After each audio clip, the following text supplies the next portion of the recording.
एक एक करके पार समंदर, एक एक करके पार समंदर, सच है कहो हिसार मुहम्मद।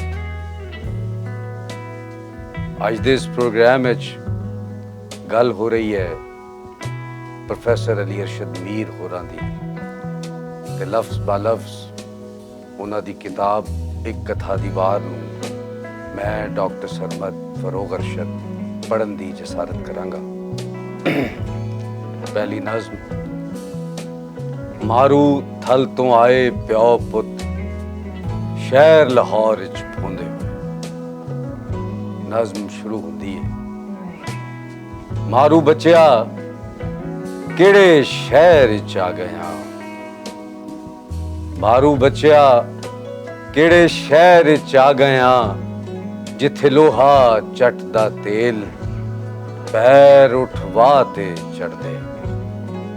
झटकू पहला घली खबर समंदर लंघ गई, तात आए शहर विच जत सत किवें सलामत रखिए। मारू बच्चिया अजब मकान है छत नहीं किसे मकान दी, अजब मकान है छत नहीं किसे मकान दी, पैरां हेठ जमीन कोई नहीं, ना कोई शक्ल असमां दी। गमले अंदर बाग बगीचे फसल शापर च धान दी, केड़े शहर च आ गया। कैद बुराक तबेले अंदर ना कोई रात वसल दी, दोवें नीत नमाज लइए चुप करके शुक्र नफल दी, केड़े शहर च आ गया। ते सावी सप दी अख वर्गी कोई लाल गुलाल बले, ओ सारी सड़क नूं खंभ लग गए असां फर्श ते पैर मले। मारू बच्चिया गुल आलम दी खबर मिले पर अपनी खबर ना को, ना दरगाह ते रब मिलिया ना थैया थैया हो।